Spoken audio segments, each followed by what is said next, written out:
Good afternoon on this wonderful Friday today. I have a bit of a glow because it's really bright behind me and it's been sort of sunshiny lately. And so that's where we get our theme from today, Heavenly Sunshine. What a great feeling it is to have sunshine again after so much gloom and sort of darkness out there. So without further ado today, let's get right with it. Let's sing something. So this is Rise, Shine, You People. It's written by Ronald Klug.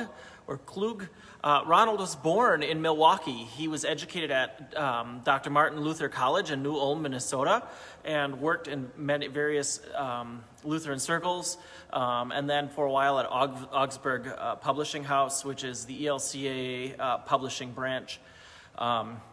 And the tune was initially the tune for this was initially a different tune, Iste Confessor, but it didn't sit well. It doesn't reflect the glory of this hymn. And Dale Wood wrote the tune to this, Rise, Shine, You People. And so let's get right in it. Let's sing Rise, Shine.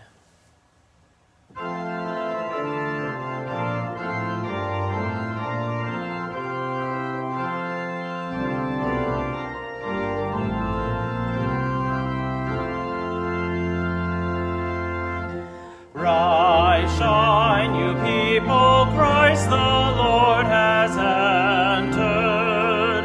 Our human story, God himself is centered. He comes to us by death and sin surrounded, with grace unbounded. See how he sends the powers of evil reeling. He brings us freedom, light and life and healing. All men and women who by guilt are driven now are forgiven. Come, celebrate, your banners high unfurling, your songs and prayers against the darkness hurling. To all the world go out and tell the story of Jesus' glory. Tell how the Father sent the Son to save us. Tell of the Son who life and freedom gave us. Tell how the Spirit calls from every nation, God's new creation.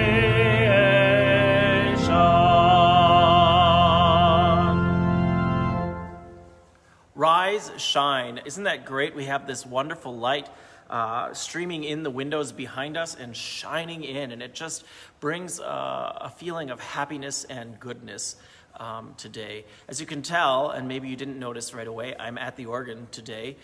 Decided to do something a little bit different and switch from our normal piano.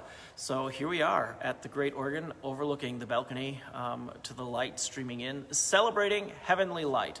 A few Bible verses come to mind here as we look at today's theme. Isaiah 60, the first verse, you'll recognize this as our Epiphany reading that we normally read during Epiphany. And Isaiah writes this, chapter 60, verse 1.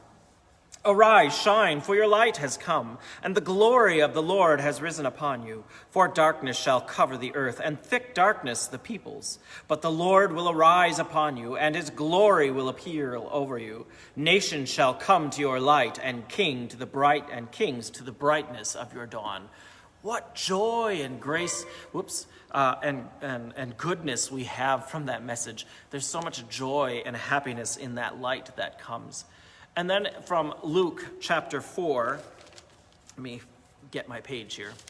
Luke chapter 4, we read oftentimes this time of year in the season of Epiphany, where Jesus is in his hometown in Nazareth, in Galilee.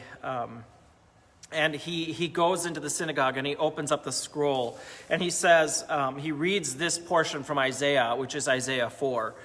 He says, "The Spirit of the Lord is upon me because he has anointed me to bring good news to the poor. He has sent me to proclaim release to the captives and recovery of sight to the blind. Let the oppressed go free, to proclaim the year of the Lord's favor." And he rolls up the scroll and he says, "Today, this scripture has been fulfilled in your hearing." And it's this idea of being enlightened and coming alive in Christ. That light came over those people and comes over us as we hear God's word. And so we move along with our next hymn, which is not a hymn. You know, we've talked about this before, hymns and chorales and spiritual songs and so on and so forth. This is "This Little Light of Mine." We'll read the text or the verses that this covers in a minute from the Bible. But here we have an African-American spiritual, which is arranged by Horace Boyer. "This Little Light of Mine."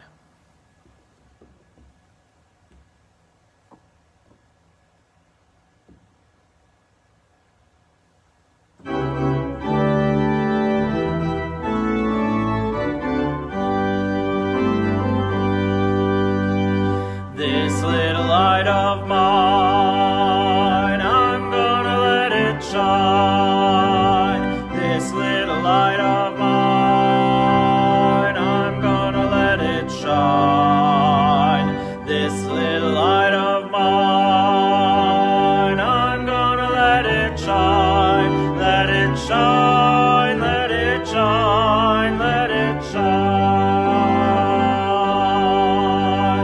Everywhere I go, I'm gonna let it shine. Everywhere I go, I'm gonna let it shine. Everywhere I go, I'm gonna let it shine. Let it shine, let it shine, let it shine. Jesus gave it to me, I'm gonna let it shine. Jesus gave it to me, I'm gonna let it shine. Jesus gave it to me, I'm gonna let it shine. Let it shine, let it shine, let it shine.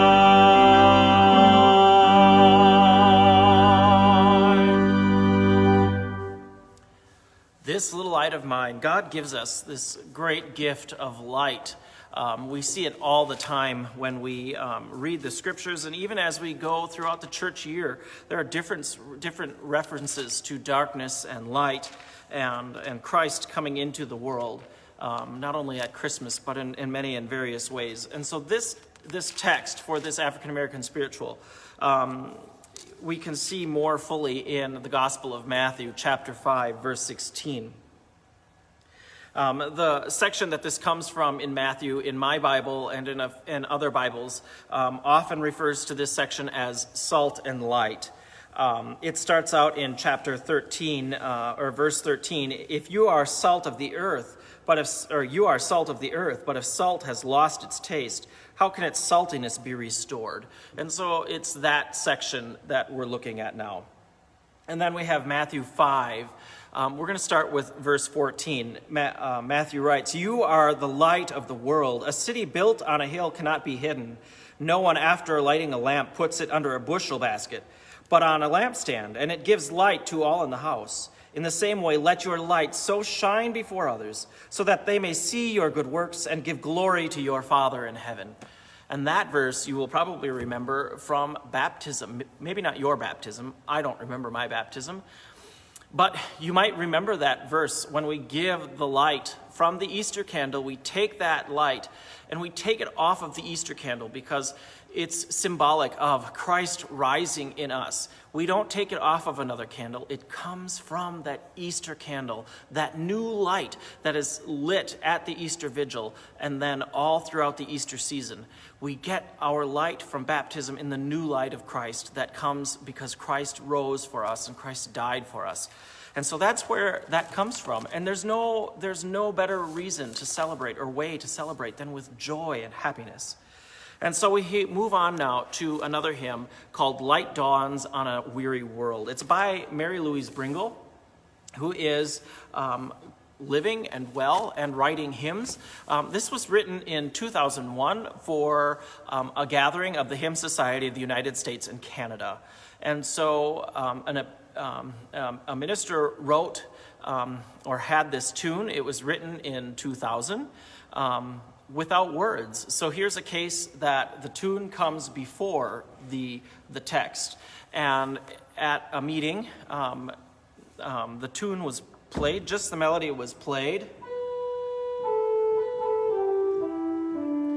And the story goes that Mary Louise Bringle went back to her hotel room and put the text there. And so here's an instance where we have the tune Temple of Peace by William Rowan, who is a fairly well and prominent Catholic musician in the Michigan area mainly.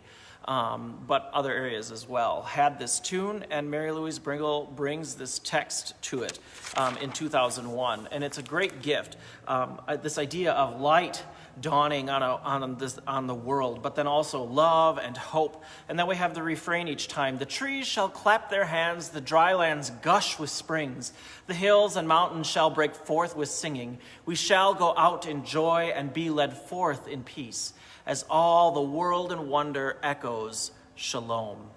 And so be led forth in peace with this hymn. Light dawns on a weary world.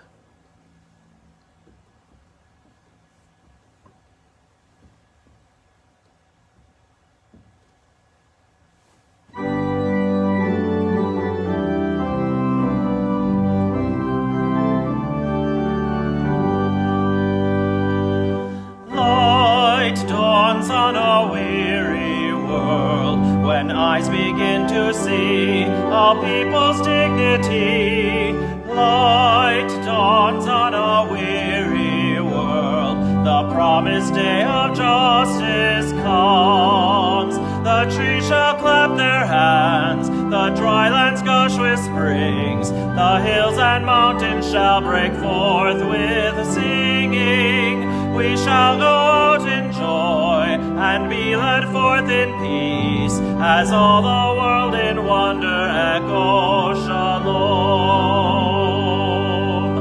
Love grows in a weary world, when hungry hearts find bread and children's dreams are fed. Love grows in a weary world, the promised feast of plenty comes. The trees shall clap their hands, the dry lands gush with springs, the hills and mountains shall break forth with the singing. We shall go out in joy and be led forth in peace, as all the world in wonder echo shalom. Hope blooms in a weary world, when creatures once forlorn find wilderness reborn. Hope blooms in a weary world, the promised green of Eden comes. The trees shall clap their hands, the dry lands gush with springs, the hills and mountains shall break forth with the singing. We shall go out in joy and be led forth in peace, as all the world in wonder echoes shalom.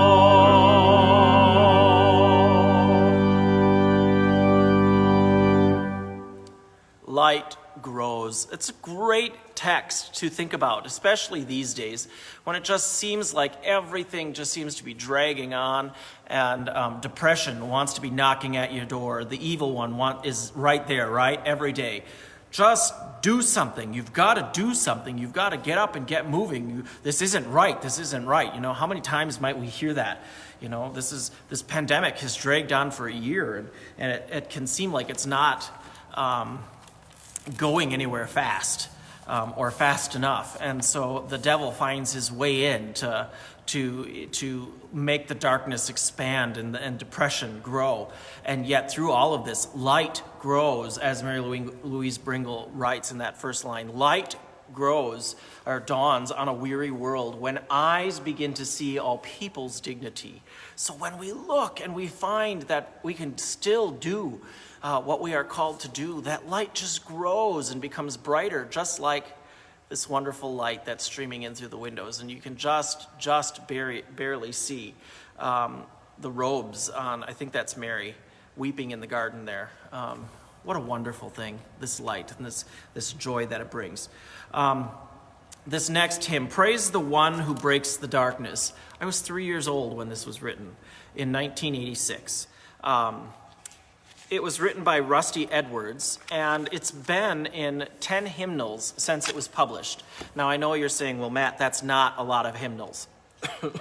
Or a lot, doesn't seem like a lot.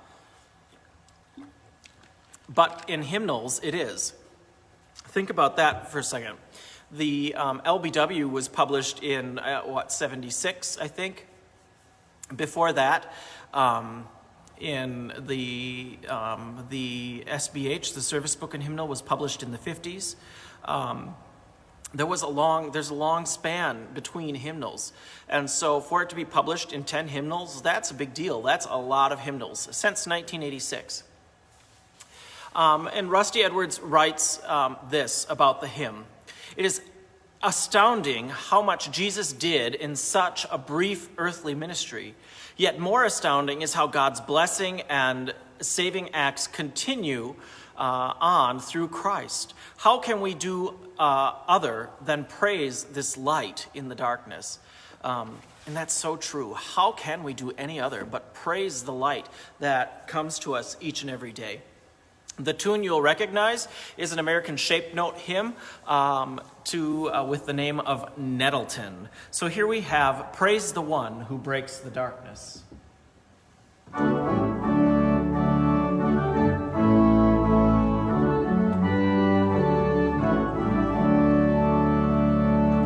Praise the one who breaks the darkness with a liberating light. Praise the one who frees the prisoners, turning blindness into sight. Praise the one who preached the gospel, healing every dread disease, calming storms and defeating thousands with the very bread of peace. Praise the one who blessed the children with a strong yet gentle word. Praise the one who drove out demons with a piercing two-edged sword. Praise the one who brings cool water to the desert's burning sand. From this well comes living water, quenching thirst in every land. Praise the one true love incarnate, Christ who suffered in our place. Jesus died and arose for many, that we may know God by grace. Let us sing for joy and gladness, seeing what our God has done. Praise the one redeeming glory, praise the one who makes us one. Praise the one who breaks the darkness. Oh, I love that. It's such a great reminder, especially when all of this seems to drag on and on and on, and life just seems to sometimes get in the way. We forget to praise the one who breaks that darkness and brings light into our life. And think about that. You know, this is a continuation sort of our blessings that we talked about in October and in November. Those blessings are the light in our life. Our families, our children, our people we work with,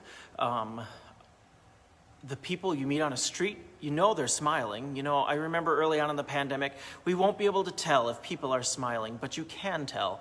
As I tell my singers in choir, you've got to show your emotion with your eyes, and not only with your voice. That emotion comes through your eyes. And isn't that true? Even though we are masked when we're out in public, you can see that emotion. You can see that feeling. You can see the light. Sometimes just yearning and wanting to break forth, and sometimes it's pouring forth. There is nothing in this world that can hide the light of Christ streaming forth. It just begs and yearns to break forth through us and through other people and everyone in this world. And so with that, this joy of the light, this happiness, this uncontainable light and joy, we end with joyful, joyful, we adore thee. So this is written by Henry Van Dyke, who was an avid fisherman and really big into preservation of the earth and conservationism. And much like St. Francis of Assisi. St. Francis is the patron saint of animals. I think that's what it is. Anyway, St. Francis, you often see statues of St. Francis with his hands and a bird in his hands eating, because St. Francis loved animals, loved God's creation. And that's what this hymn is about. It's delighting in God's creation. And Henry Van Dyke has this quote when speaking of this hymn: "Happiness consists not so much in the absence of pain as in the presence of joy." And this sunshine streaming in brings so much joy, I think, not only to myself, but to all of us. Sunshine and light, excuse me, I have a tickle today, bring that joy and just warmth and happiness. I know it's cold outside, but that sun, doesn't it just seem like it wants to beckon us to come out and play and enjoy the warmth and the gloriousness, even though it's deceiving us right now. Anyway, the tune, Ode to Joy, was written by Beethoven. So Beethoven is a famous composer, wrote absolutely no hymn tunes. Like Ralph Vaughan Williams wrote hymn tunes, famous composer, wrote hymn tunes. Most famous composers did not write hymn tunes. They were not hymnists, they were not into hymnody. But Beethoven writes this tune in his fourth movement of his Ninth Symphony. And the choir sings it. It was written for J.C.F. Schiller for his Ode to Joy. The German is Freude schöner Götterfunken. That's a great word, Götterfunken. Tochter aus Elysium. Again, that's Freude schöner Götterfunken. Tochter aus Elysium is the text. Freude schöne Götterfunken, Tochter aus Elysium is how it starts out. The choir sings it. The men start out, and it gets into this frenzy, and then it's just this big explosion of chorus. And this was written in 1824 and has survived ever since then. And so we're going to end today celebrating heavenly light with this hymn of joy, Freude schöner Götterfunken, Tochter aus Elysium, or as we know it, joyful, joyful, we adore thee.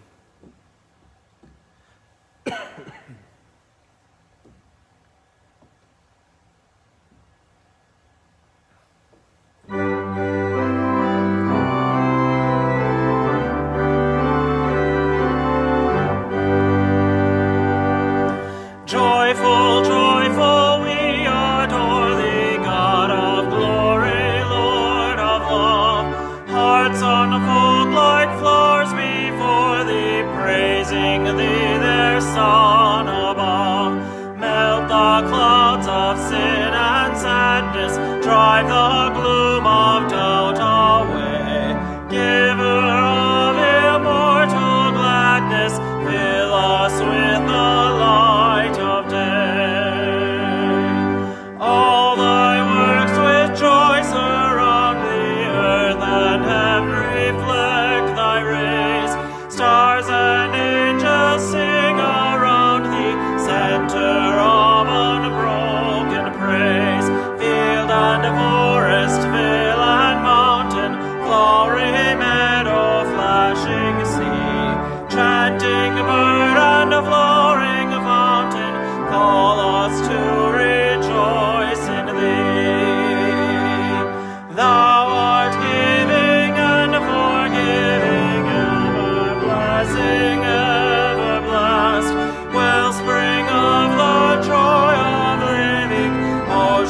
depth of happy rest.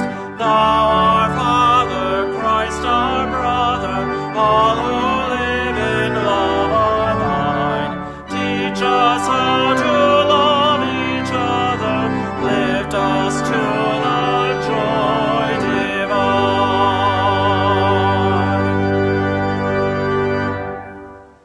Hearts unfold like flowers before thee, praising thee, their Son above.